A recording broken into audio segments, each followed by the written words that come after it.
Hello, I'm Chris Williams. I blog on YouTube on a daily basis, and you can find an archive of my past videos at musingsofchrisbums.blogspot.com, and you can communicate with me at twitter.com/chrisalfw. Now, as we enter March 2010, we actually get to the 10th anniversary of my first visit to Cardiff University's School of Physics and Astronomy. I was in the department on work experience in March 2000, when it was then known as the Department of Physics and Astronomy. For some reason they changed it to the School of Physics and Astronomy somewhere during those 10 years. But in the first of what I hope will be a series of brief video blogs giving you the lowdown on how a standard British university works, I will show you some pictures and discuss my experiences in that week of work experience at the then Department of Physics and Astronomy in Cardiff University in March 2000.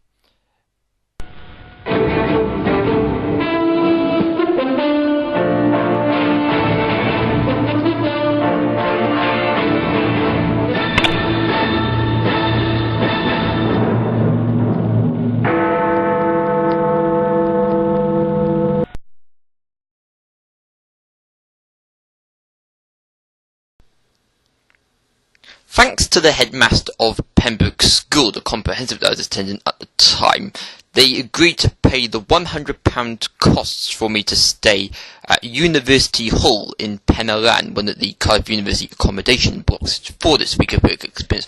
And indeed, I spent the week staying in room 206 in the east wing of University Hall.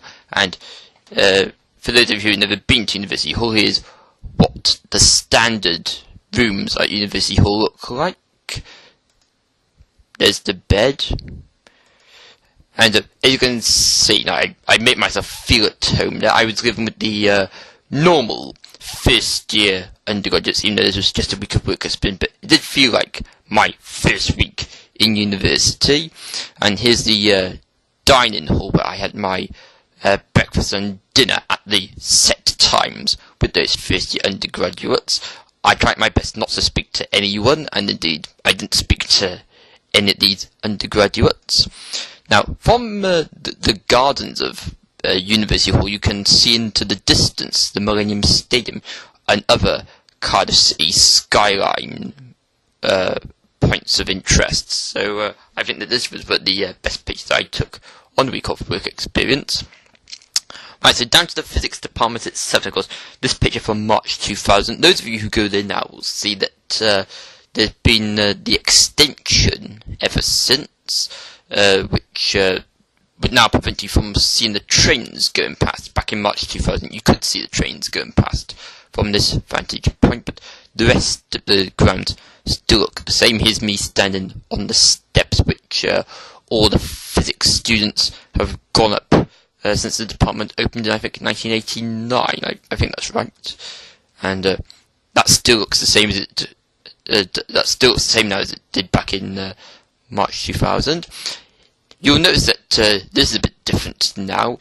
In those days, if you were to speak to the office staff, you'd have to knock on the door. But now, where some of those windows are, you can see they've taken those windows out, and there's the hatch where you can sort of ring the bell and arrange to speak to the head of school if he is around, which is never, as far as I'm aware. I've tried speaking to him a few times and never available. Frustrated.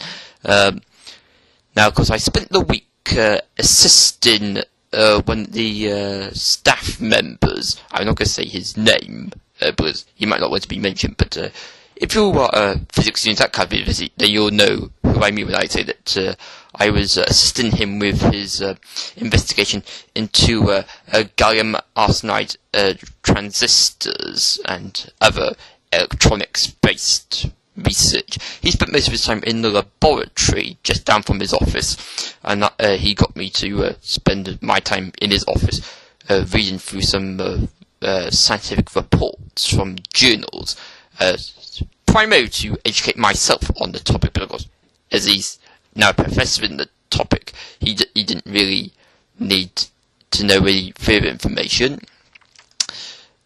Here's the Prince Philip Lecture Theatre. The staff member who was supervising me for the week was when the lecture was on the premiere at that point in time. So this is the electricity, magnetism and light lecture that was held on the Thursday of that particular week. My first university lecture. Shame the picture came out rather dark. It's all due to the number of windows in the Prince Philip Lecture Theatre, which means it's not come out ideal. But next, let's show you how Cardiff itself has changed over the last 10 years. Here you can see what is now Sainsbury's. So not just me having 10 years of Cardiff experience, but Sainsbury's in Cardiff, the smaller branch, now there for 10 years. And we're going to finish off with this picture of Cardiff Queen Street. Notice CNA, not there anymore. They closed down years ago. And these paving stones, of course, only recently have they dug them up and replaced them.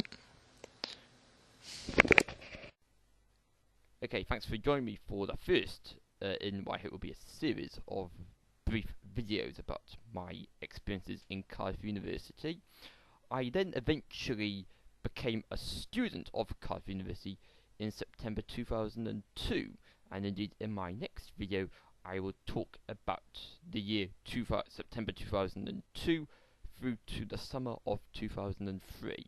I hope you'll join me for that video, and I hope that you'll join me for other videos I post over the next few days, weeks and months. Until next time, it's bye for now. Bye bye.